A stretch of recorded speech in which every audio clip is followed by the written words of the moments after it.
Imagine करो, आपका future एक सिंगल पेपर पे डिपेंड करता है।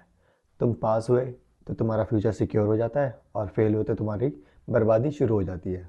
मैं बात कर रहा वाला हूँ बोर्ड एग्ज़ाम के बारे में।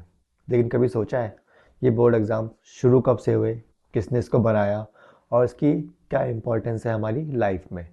तो आज ये वीडियो बहुत ज़्यादा इंस्पायरिंग होने वाली है और तुम्हें पता चलने वाला है कि ये बोर्ड एग्ज़ाम जिससे हम इतना डरते हैं जिसका इतना हवा बना रखा है, वो कहाँ से शुरुआत हुई, उसकी ज़रूरत अभी हुई है या पहले हुई है, या और वो हमारे लिए कितना ज़रूरी है कितना नहीं।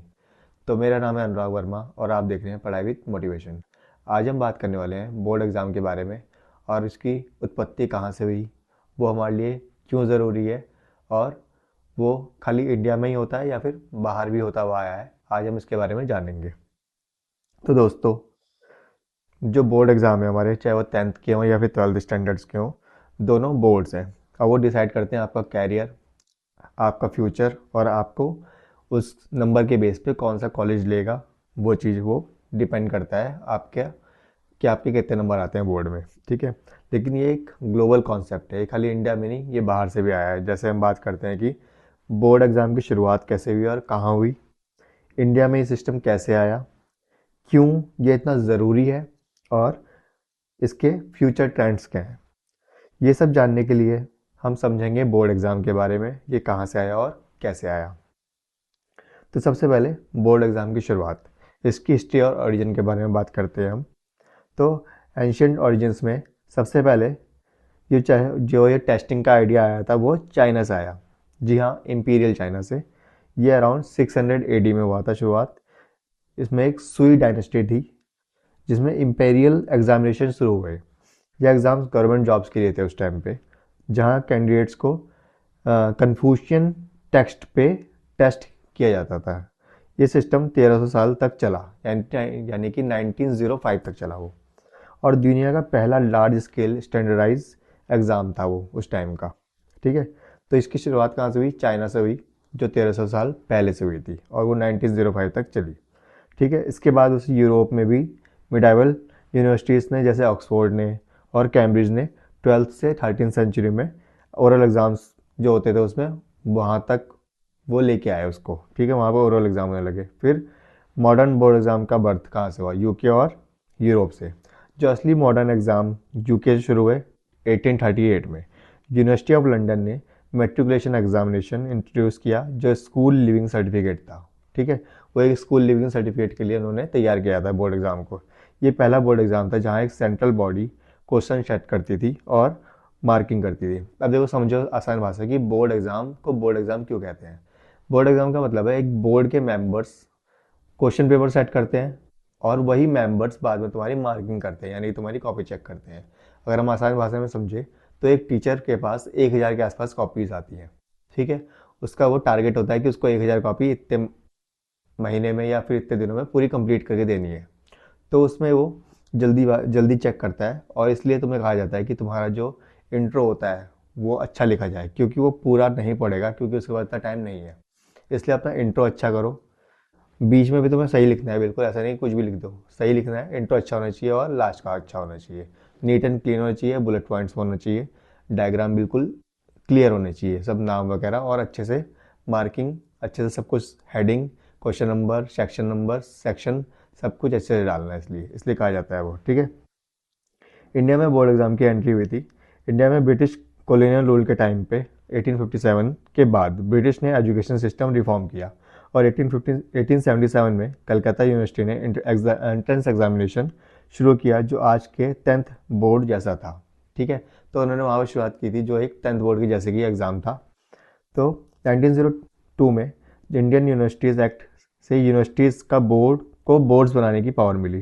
पहला मेजर बोर्ड 1921 में उत्तर प्रदेश बोर्ड को high school and intermediate education बना।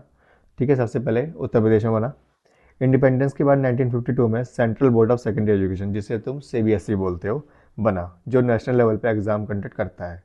आज इंडिया में 50+ स्टेट बोर्ड्स हैं, जिसमें CBSE, ICSE, स्टेट बोर्ड, ये सब आते हैं। ठीक है, और पहले एग्ज़ाम सिर्फ इलाइट क्लास के लिए था, लेकिन अब ये मास एजुकेशन का टूल है। 2023 में सिर्फ CBSE 10th बोर्ड में 21 लाख प्लस स्टूडेंट ने तुम्हारा एग्ज़ाम दिया था। सेक्शन 2 में हम बात करेंगे कि बोर्ड एग्ज़ाम क्यों ज़रूरी है, इसकी इंपॉर्टेंस क्या है हमारी लाइफ में। तो अब सवाल ये है कि बोर्ड एग्ज़ाम देना ज़रूरी क्यों है, क्यों तुम्हारे पेरेंट्स टीचर्स बोलते हैं कि बोर्ड एग्ज़ाम बहुत ज़्यादा ज़रूरी है और ये तुम्हारी लाइफ को बनाएगा। ये सिर्फ मार्क्स नहीं बल्कि लाइफ स्किल सिखाते हैं। ठीक है, अगर हम इसके बारे में पढ़ते हैं तो बोर्ड एग्ज़ाम एक यूनिफॉर्म प्लेटफॉर्म देते हैं। स्कूल के इंटरनल एग्ज़ाम में बायस हो सकते हैं, जैसे कि स्कूल जो इंटरनल, जैसे तुम देखते हो स्कूल में क्या होता है, टीचर्स एक दूसरे से को फेवर कर सकते हैं, बच्चों का फेवर कर सकते हैं। उसको कोई टीचर का बच्चा है तो उसको ज़्यादा नंबर मिल जाते हैं, या फिर उसको जितने इंटरनल एग्जाम्स होते हैं उसमें ज़्यादा मार्क्स आ जाते हैं, ये तुम देखता है। लेकिन बोर्ड एग्जाम में एक अनोनमस बोर्ड होता है, अनोनमस टीचर होते हैं, उन्हें पता नहीं होता कौन बच्चा है कौन नहीं, तो वो तुम्हारी मार्किंग करते हैं। इससे मेरिट बेस्ड एडमिशन होता है, जैसे कि IIT JEE में या फिर नीट में, और 12 बोर्ड्स के वेटेज के हिसाब से तुम्हारा कॉलेज में एडमिशन होता है। ठीक है, अब कैरियर और फ्यूचर बिल्डिंग क्या है इसकी। 10 बोर्ड स्ट्रीम चूज़ करने में हेल्प करता है, जैसे कि साइंस, कॉमर्स, आर्ट्स, तुम्हें क्या लेना है 10th के बाद, ये तुम डिसाइड करते हो तुम्हारे नंबर के अकॉर्डिंग, या फिर तुम्हारी हॉबीज़, या फिर तुम्हारा इंटरेस्ट कौन से सब्जेक्ट में उसके अकॉर्डिंग। फिर 12 बोर्ड कॉलेज एडमिशन डिसाइड करते हैं, जैसे कि तुम्हें अगर 90+ आए तुम्हारे कॉलेज बोर्ड्स में, तो तुम्हें कौन सा कॉलेज में जा सकते हो, तुम दिल्ली यूनिवर्सिटी में जा सकते हो, तुम Shri Ram college of commerce में जा सकते हो तुम, या फिर IITs में जा सकते हो तुम, एम्स में जा सकते हो तुम। ठीक है, ये हमारे 12th के बाद तुम्हें तुम्हारे एग्ज़ाम के को क्लियर करने के अनुसार तुम्हें वो चीज़ें कॉलेजेस मिलते हैं। ठीक है, और 90+ कॉलेज बोर्ड्स के मार्क्स वो देखते हैं 12th के एग्ज़ाम में कितने तुम्हारे बोर्ड में नंबर आए थे। दूसरा है हमारा स्किल डेवलपमेंट। ये डिसिप्लिन, टाइम मैनेजमेंट और प्रेशर हैंडलिंग सिखाते हैं। देखो आगे जा के तुम्हें बहुत सारे कंपटीशन वाले एग्ज़ाम देने हैं, तो 10th और 12th वहाँ की शुरुआत करा है, तुम्हें प्रेशर तुम्हारे ऊपर डाला जाएगा कि तुम इसको झेल पाते हो नहीं झेल पाते। ठीक है, तो यहाँ से तुम्हारी शुरुआत की जा रही है एक एग्ज़ाम से, कि क्योंकि तुम्हें आगे जाके बहुत बड़े बड़े एग्ज़ाम्स देने हैं इसलिए। ठीक है, दूसरा, countries with strong board system when students better problem solver बनते हैं। इसका मतलब यह है कि जब तुम बोर्ड का एग्ज़ाम देते हो तो तुम एक प्रॉब्लम सॉल्वर बन जाते हो अच्छे से, कि तुम्हारा डिसीजन मेकिंग अच्छा हो जाता है, तुम्हारी रीजनिंग अच्छी हो जाती है, तुम्हारी जो मेंटल एबिलिटी है वो ज़्यादा स्ट्रांग हो जाती है ये बोर्ड के एग्ज़ाम को लेकर, क्योंकि तुम एक प्रेशर झेल चुके हो वहाँ पे। और दूसरा, अगर हम सोशली इम्पैक्ट देखें बोर्ड का, तो बोर्ड एजुकेशन क्वालिटी चेक करती है। गवर्नमेंट उनके रिजल्ट से पॉलिसीज़ बनाते हैं, जैसे लो परफॉर्मिंग स्कूल्स को इम्प्रूव करना, economically better educated population GDP boost करती है। ठीक है, जैसे साउथ कोरिया के बोर्ड एग्ज़ाम ने उनको टेक पावर हाउस बनाया है। दूसरा है क्रिटिसिज्म, जैसे कि तुम देखते हो कि बोर्ड एग्जाम के प्रेशर में कई बार बच्चे गलत कदम उठा लेते हैं, जैसे कि सुसाइड केस बहुत ज़्यादा आ जाते हैं। जैसे कि इंडिया में 2022 में 13,000+ स्टूडेंट्स ने सुसाइड करा, मैनी बोर्ड रिलेटेड थे उसमें से। तो इसमें जो लर्निंग है, जो टीचर तुम्हें बताते हैं कि तुम्हें लर्निंग की ज़रूरत है, तुम्हें रीडिंग करनी है, तुम्हें अच्छे से पढ़ना है, स्ट्रेस नहीं लेना है, ये इतना ज़्यादा हवा नहीं देना है बोर्ड का कि तुम उसमें अपनी जान ही दे दो, क्योंकि ये इतना भी बड़ा नहीं है कि तुम्हारी जान से बड़ा हो गया हुआ एग्ज़ाम। क्योंकि तुम हो तभी तो सब कुछ है, तुम ही चले गए तो कुछ भी नहीं है ना। तो तीसरा है हमारा फ्यूचर ऑफ बोर्ड एग्ज़ाम। अब जैसे अब नई एजुकेशन पॉलिसी आई है, तो उसमें बच्चों को अभी से ही रीजनिंग, क्वांट, AI सब सिखाया जा रहा है, जो कि हमारे टाइम पे नहीं होता था कि सबको बच्चों को सिखाया जाए। आज के टाइम पे कोडिंग बच्चा स्कूल में सीखना शुरू कर रहा है, तो उसकी स्किल डेवलप हो रही है, उसकी रीजनिंग एबिलिटी डेवलप हो रही है, जो आने वाले टाइम में उसकी कंपटीशन एग्जाम में उसको हेल्प करेगी। ठीक है, तो इसमें जो कुछ टिप्स मैं तुम्हें दे रहा है कि स्ट्रेस मत लो, कंसिस्टेंट रहो अपनी स्टडी में, ज़्यादा प्रेशर मत डालो अपने ऊपर, और अपना हेल्दी रहो।